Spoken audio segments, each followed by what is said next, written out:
Hello dear students, मैं पीके sir आप सभी का बहुत बहुत स्वागत करता हूं। आज हम लोग जो कि बहुत ही इन्फॉर्मेटिव क्लास लेके आए हैं कि कैसे हमारा जो कि यूनिवर्स जो कि बना है, और उस यूनिवर्स को हम लोग जानेंगे कि किस प्रकार से हमारा जो कि यूनिवर्स आज के समय में दिख रहा है और कैसे जो कि यूनिवर्स का फॉर्मेशन हुआ था। उसको पूरे थ्योरी को हम लोग बिग बैंग थ्योरी को भी एक्सप्लेन करेंगे। जो हम लोग बिग बैंग थ्योरी देख रहे हैं उसको भी एक्सप्लेन करेंगे। तो आइए हम लोग जो कि आगे चलते हैं और देखते हैं कि पहले जो कि हमारा जो कि इनिशियली जो स्टार्ट हुआ था किस राउंड में हुआ था।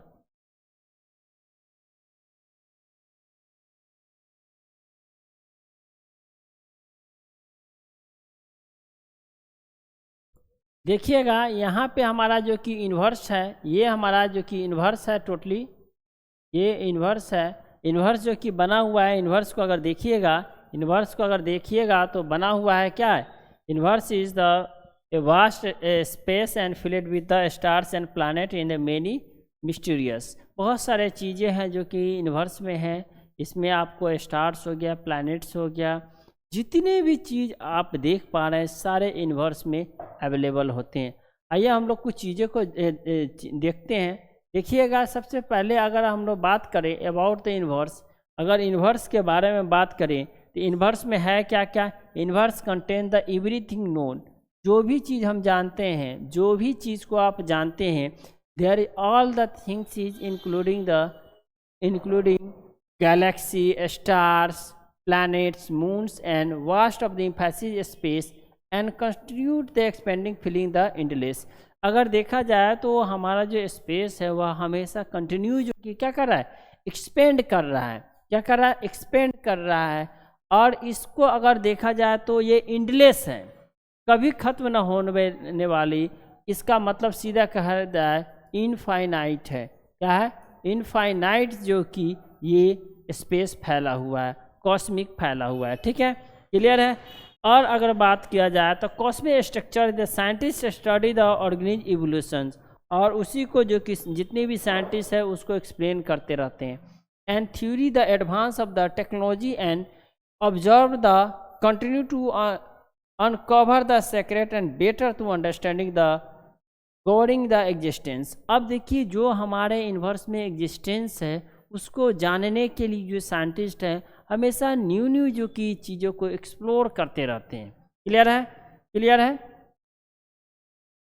अब देखिएगा, बात करते हैं हम लोग बिग बैंग थ्योरी का। अब ये आते हैं हम लोग बिग बैंग थ्योरी पे। और बिग बैंग थ्योरी को अगर आप लोग एक्सप्लेन कीजिएगा, बिग बैंग थ्योरी को अगर देखिएगा तो हम लोग बहुतों साइंटिस्ट लोग, जो साइंटिस्ट का मानना है कि जो हमारा पूरा जो यूनिवर्स बना है किससे बना हुआ है, बिग बैंग थ्योरी से ही बना हुआ है। तो देखिएगा, universe began to the massive explosion around the 13.8 billions 13.8 billions year ago, जो कि एक बहुत बड़ा जो कि विस्फोट हुआ। क्या हुआ, बहुत बड़ा विस्फोट हुआ।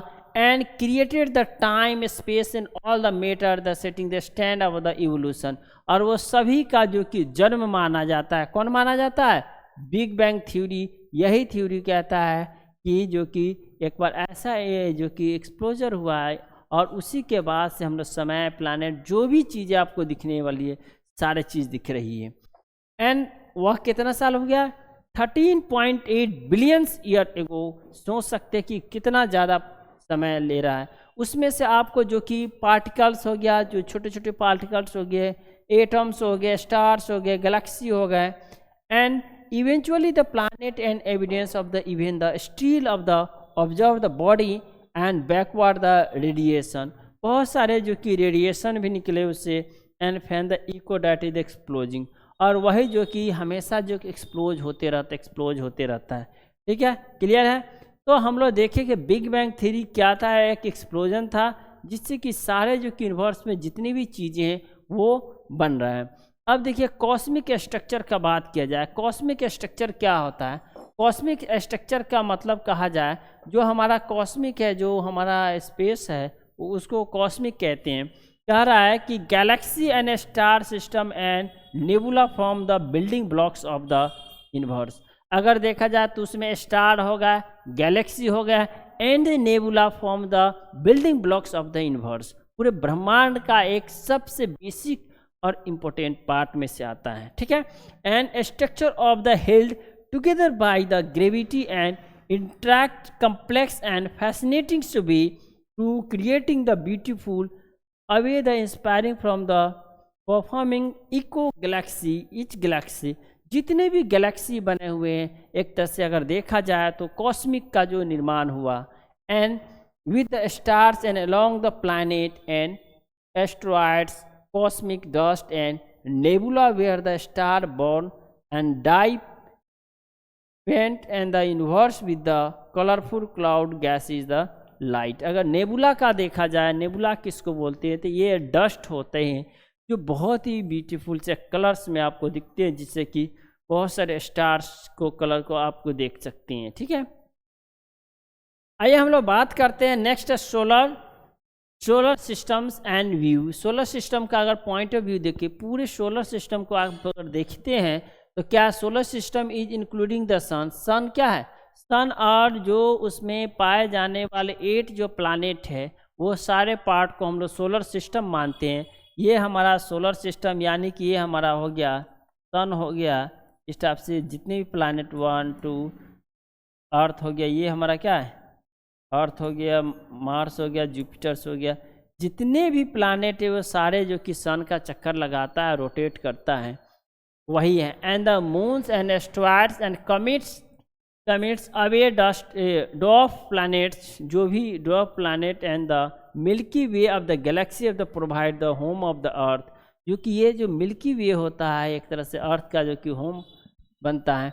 And each planet has unique characteristics and from the scorching heat of the Mercury and an ice wind of the Neptune. अगर देखा जाए तो सबसे ज़्यादा गर्म क्या है, मरकरी जो होता है सबसे ज़्यादा गर्म होता है मरकरी बुध, और देखा जाए नेपच्यून है वहाँ पे सबसे ज़्यादा आइस विंड चलता है। सबसे ठंडी प्लैनेट अगर देखा जाए तो नेपच्यून हो जाता है। And the sun gravity as the pull keep the entire the system orbit. अब अगर आप सोचते होइएगा तो ये आपको दिखता होगा कि इतने सारे जो कि प्लैनेट हो वो सारे एक दूसरे के चक्कर ही क्यों लगा रहा है, जो सन का चक्कर लगाना ही क्यों रहा है, तो याद रखिएगा सभी एक जो कि बॉन्डिंग जो कि फोर्स जिसको सोलर सिस्टम का जो सन का जो ग्रेविटी है उससे कैप्चर है। And entire the system of orbit creating the deleted balance of the essential stability, और उसके जो कि सन का जो ग्रेविटी है उसको बैलेंस करता है, क्या करता है बैलेंस करता है, एंड स्टेबिलिटी देता है, उसमें ठहराव देता है, and planetary of the motion and the evolution of the life of the अर्थ। और यही प्लैनेटरी मोशन नहीं होता तो लाइफ एग्जिस्ट नहीं करता धरती पे। तो इसी कारण जो कि प्लैनेटरी मोशन होती है, अर्थ जो मूव कर रहा है जितने भी प्लैनेट, ये सारे लाइफ एग्जिस्टिंग के लिए एक तरह से बहुत ही हेल्पफुल है, ठीक है। आते हैं हम लोग नेक्स्ट पॉइंट जो कि हमारा है, नेक्स्ट देखिएगा सोलर सिस्टम के बाद हम लोग देखते हैं स्टार एंड लाइट। अब देखिए सूर्य हमेशा प्रकाशित होती है, उसी तरह से डिफरेंट टाइप्स ऑफ स्टार्स आपको रात्रि के समय में दिखता होगा। Star produce the light and energy through the process of the nuclear fusion. अब आपको देखा जाना है, ध्यान रखिएगा, जितने भी स्टार्स है, जितने स्टार्स हो गया, जितने भी वैसे जो जैसे सन हो गया, ये सन हो गया, सन हुआ, स्टार्स हुआ, ये सारे कैसे एनर्जी को हमेशा देते रहता है, तो उसमें होता है nuclear fusion and shaping the inverse of the structure, जो पूरे इन्वर्स के स्ट्रक्चर दे पाता है, एंड सपोर्टिंग द लाइफ, और उसी के कारण जीवन भी अर्थ पे संभव है, सपोर्टिंग लाइफ होता है। And each of the size of the colour and temperature and each playing the whittle of the cosmic ecosystem. ये सभी का एक परफेक्ट टेम्परेचर एक बैलेंस करता है पूरे कॉस्मिक, पूरे ब्रह्मांड को। And life cycle is the stars from the their birth and vast of the nebula they are the exploding as the supernova. अब देखिएगा सूर्य जो स्टार्स होता है उसका जन्म कहाँ से होता है, तो birth as a nebula, nebula के रूप में वह जन्म लेता है, and exploding the date of the supernova, और एक सुपरनोवा लाइटिंग के तरह से उसका खत्म होता है। And the formation of black holes, और उसी से जो कि नेबुला फॉर्मेशन होता है तब जाके क्या होता है, ब्लैक होल का कंसेप्ट आता है।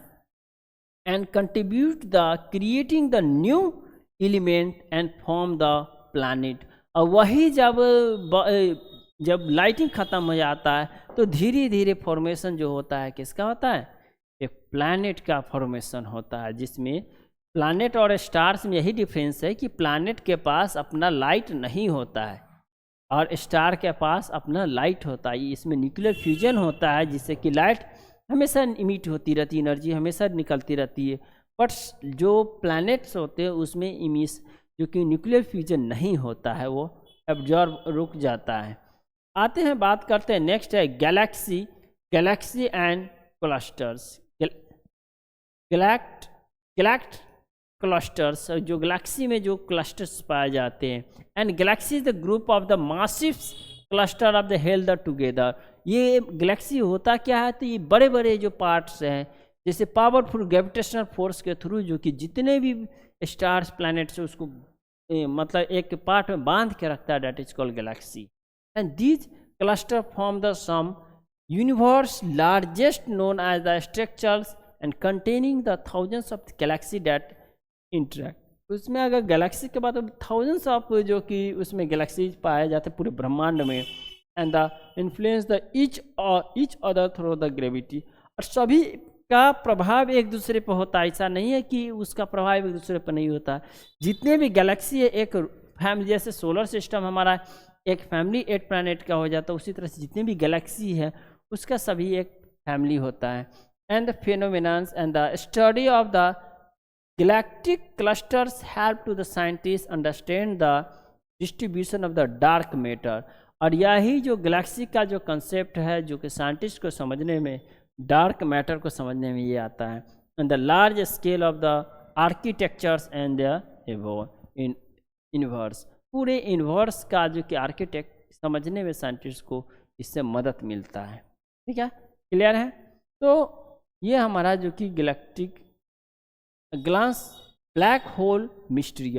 अब हम लोग ब्लैक होल समझते हैं। ब्लैक होल एक बहुत ही मिस्टीरियस जो चीज़ है। यहाँ पे आपको ये डायग्राम दिख रहा है, ये ब्लैक होल। ब्लैक होल का ग्रेविटी इतना पावरफुल होता है, इतना पावरफुल होता है, अगर उससे लाइट क्रॉस कर दे तो वह लाइट को नहीं जाने देता, लाइट को भी बेंड कर देता है। सोचिए, लाइट जो कि हम लोग मासलेस मानते हैं और मासलेस को भी ऑब्जर्व कर ले रहा है, that is powerful, most powerful. अगर यूनिवर्स में सबसे पावरफुल अगर देखा जाए तो इसी का ग्रेविटी है, किसका है, ब्लैक होल का है। And black hole are the region where the gravity is so intense.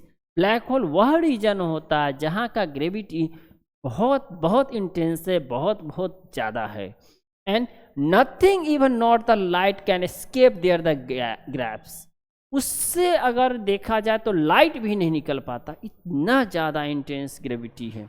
And form from the collapse and the massive stars and distort the space and time around the, creating the sum of the most of the mysterious and extreme environment and the universe and black hole challenge around the understanding। अगर black hole का बात किया जाए तो बहुत सारे जो कि स्टार्स को समाहित कर लेता और एक पार्टिकल, टीनी पार्टिकल के समान हो जाता है।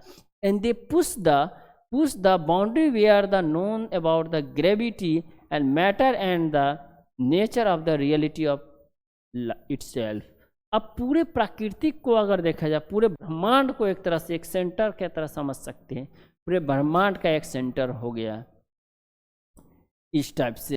अगर हम लोग देखा जाए, बात किया जाए डार्क मैटर क्या होता है, डार्क मैटर पे बहुत सारे साइंटिस्ट अभी भी वर्क कर रहे हैं कि आखिर ये डार्क मैटर क्या है। ये डार्क मैटर थ्योरी को हम लोग जाने तो dark matter theory is an invisible massive influence that moment of the Galaxy and the expansion of the universe. Dark matter क्या बताता है कि जो पूरे जो ब्रह्मांड बना हुआ है उसके मोमेंट, जो गैलेक्सी का एक्सपेंशन हो रहा है, गैलेक्सी नए नए गैलेक्सी का फॉर्मेशन हो रहा है, उसको बताता है।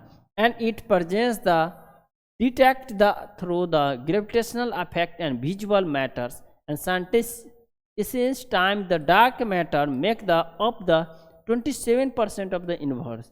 और देखा जाए तो डार्क जो मैटर है पूरे यूनिवर्स का कितना परसेंट हो जा रहा है, 27% पार्ट को ऑक्युपाई करता है। And universe A true the nature remain the greatest mysterious modern astrophysics. अभी मॉडर्न एस्ट्रोफिजिक्स के लिए भी डार्क मैटर क्या है, एक रहस्य बन के बैठी हुई है, रहस्य की तरह है ये डार्क मैटर। ये बहुत ज़्यादा हम लोग अपने ब्रह्मांड को अगर सोचें तो डार्क मैटर पे बहुत सारे एस्ट्रोफिजिक्स से उस पर काम कर रहे हैं। एक स्पेस एक्सप्लोजर, अब हम लोग बात चलते हैं स्पेस में, चलते हैं बहुत सारे गैलेक्सी, ब्लैक होल, ये सब को देख लिए।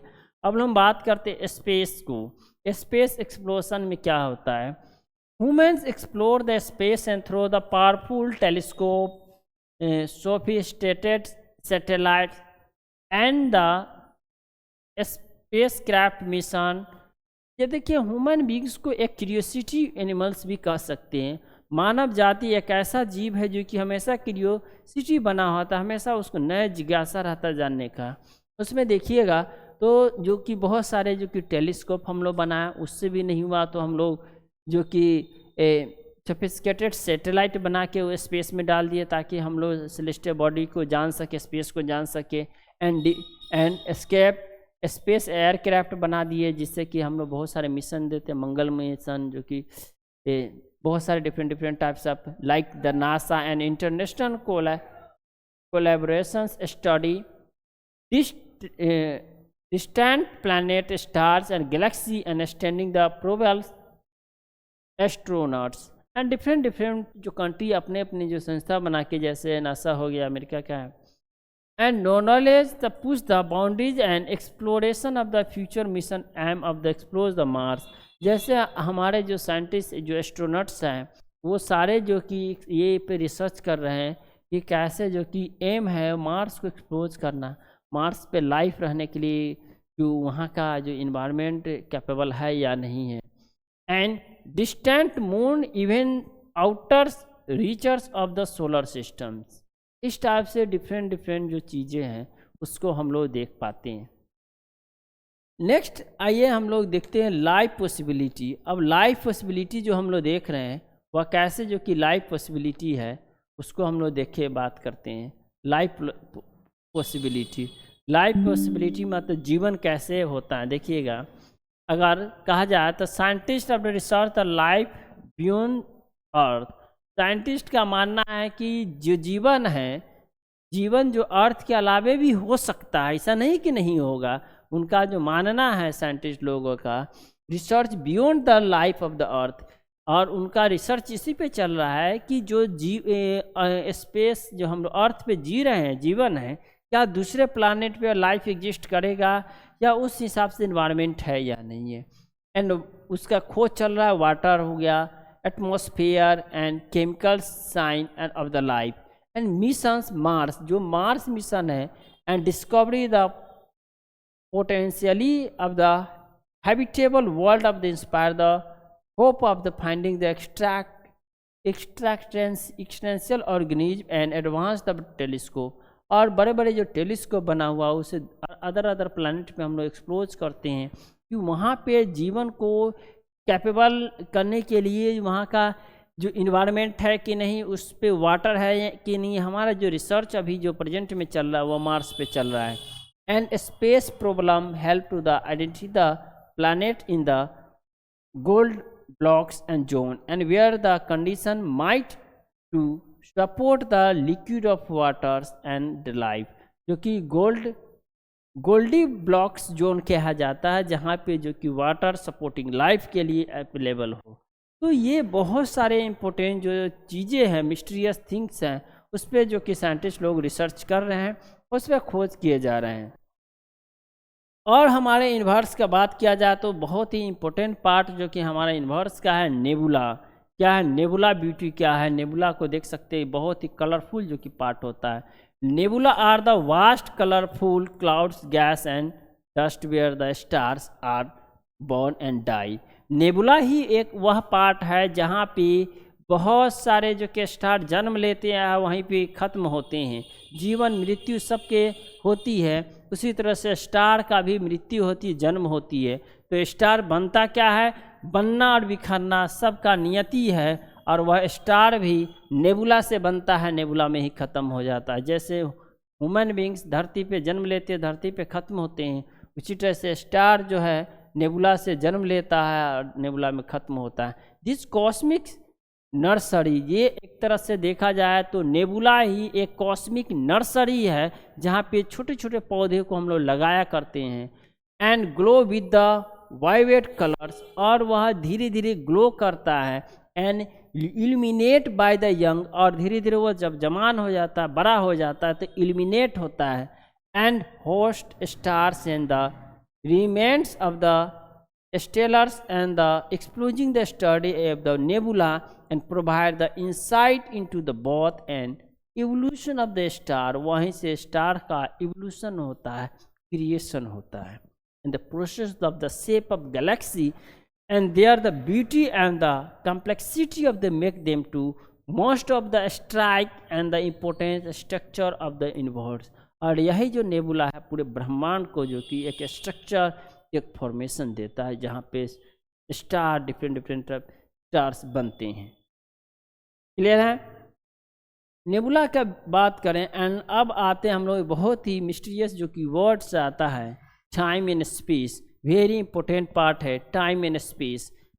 टाइम एंड स्टेप जो स्पेस की बात करें, time and space form the every fabrics universe. जितने भी यूनिवर्स में बना हुआ ये सारे टाइम एंड यूनिवर्स में intertwined and affected by the gravity and Einstein theory of the relativity explain the how massive object wrap fabric. कैसे जो कि साइंटिस्ट जो कि अल्बर्ट आइंस्टीन ने दिया था ये थ्योरी टाइम एंड डिस्टेंस, कैसे वो मासिव ऑब्जेक्ट जो बड़े बड़े यूनिवर्स में पाए जाने वाले मासिव ऑब्जेक्ट है वो कैसे एक फैब्रिक्स की तरफ बना हुआ है। In creating the phenomenon like the blocks of the black soul, कैसे जो कि ब्लैक सोल का फॉर्मेशन होता है, ये टाइम एंड स्पेस का ही थ्योरी जो कि आइंस्टीन ने दिया था।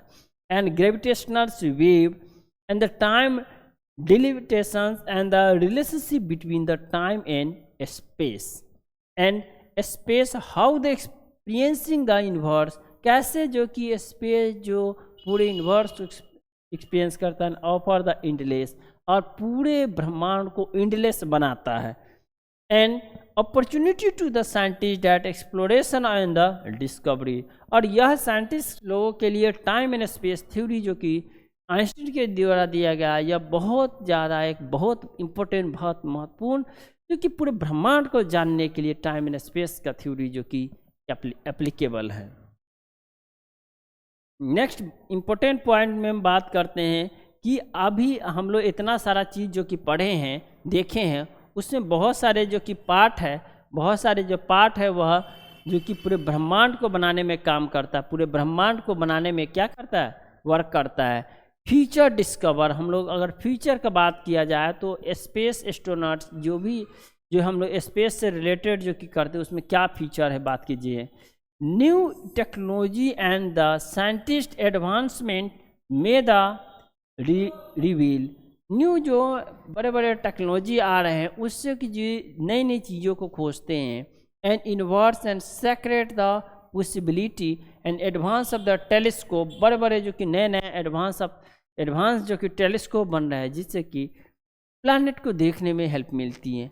And amiabilities of the space and mission and groundless breaking theoreticals and research scientists uncover the hidden aspect। बहुत सारे जो चीज़ें जो मिस्टीरियस चीज़ है वह अभी भी मिस्टीरियस हैं, उसको जो कि ब्रेक करने का काम करता है। And of the कॉस्मिक्स and from the energy of the potential and existence of the parallel universe, और माना जाता है साइंटिस्ट को क्या जो हम लोग जो जिस यूनिवर्स में रहे क्या उसके पैरेलल भी यूनिवर्स होंगे। जैसे हम लोग अर्थ पे रह रहे हैं वैसे बहुत सारे प्लैनेट है, हमारे सोलर फैमिली में भी 8 को है, उसके अलावे भी क्या एक और पैरेलल यूनिवर्स हो सकता है, may be possibility. And space exploration and promise discoveries that is the cloud serious gap over the understanding of the reality itself life। अगर हम लोग इस थ्योरी के अकॉर्डिंग टू देखें तो क्या हमारे जो ब्रह्मांड जो बना हुआ उसके पैरेलल भी कोई ब्रह्मांड बना होगा, because there is infinite endless. तो ये सारे जो कि थ्योरी बहुत सारे इम्पोर्टेंट है, जो कि हम लोग हमारे जो साइंटिस्ट जो भी नए रिसर्चर्स हैं वो इसमें ज्वाइन करते हैं और उसको रिसर्च करते हैं। अगर आप भी इसमें इंटरेस्ट रखते हैं तो इसमें जुड़ सकते हैं। इस टाइप से हमारा जो कि आज का जो सेशन जो कि कॉस्मिक कैसे जो कि ये हमारा ब्रह्मांड बना इस पे था और इसको हम लोग समझे हैं। अगर आप लोगों में से इंटरेस्टेड है तो आप भी एस्ट्रोनॉट बन सकते हैं, पूरे स्पेस साइंटिस्ट बन सकते हैं। अब ब्रह्मांड को जो रियलिस्टिक है या जो मिस्टीरियस ऑफ द का है तो मिस्टीरियस उसके रहस्यमय दुनिया को आप भी जान सकते हैं कि ब्रह्मांड किस प्रकार बना, कैसे एक्सपेंड हुआ और भी ब्रह्मांड है और किस टाइप से लाइफ जो कि एग्जिस्ट करने वाला प्लैनेट एग्जिस्टेबल है अभी तक या नहीं है, इस पे रिसर्च चल रहा है। तो थैंक यू सभी बच्चों को, सभी एस्पिरेंट को जिन्होंने इसको देखने के लिए, जिन्होंने इस चीज़ को देखा। एंड हम यही आपसे दुआ करेंगे, explain the universe and the wonder and journey has just begin. अभी जो हम लोग ब्रह्मांड को जानने में अगर देखा जाए तो बहुत ही एक छोटा सा पार्टिकल को जाने हैं, अभी ब्रह्मांड को पूरा जानना बाकी है। तो ब्रह्मांड को and we continue to study and explore, हम कंटिन्यू एक्सप्लोर करेंगे, स्टडी करेंगे, उसको जानेंगे and the new the discover and deeper about the understanding the inspire the future of the generation reach of the stars and the reach of the stars. अगर हम बात करें, अगर हम अपनी फ्यूचर्स जनरेशन जो आने वाले जनरेशन को अगर आप इंस्पायर करें तो वो हो सकता है हम लोग अभी तक सन तक नहीं जा पाए हैं, हमारे पास वैसा चीज़ें नहीं बनी, एयरक्राफ्ट नहीं बनी, लेकिन आने वाले समय में वैसा जो कि एयरक्राफ्ट तैयार हो जाएगा जो सूर्य तक भी पहुंच के आएगा, उसको भी जान के आएगा। थैंक यू, धन्यवाद सभी बच्चों को देखने के लिए। मैं पीके सर आप सभी से यहीं पे विदा लेता हूँ। Thank you.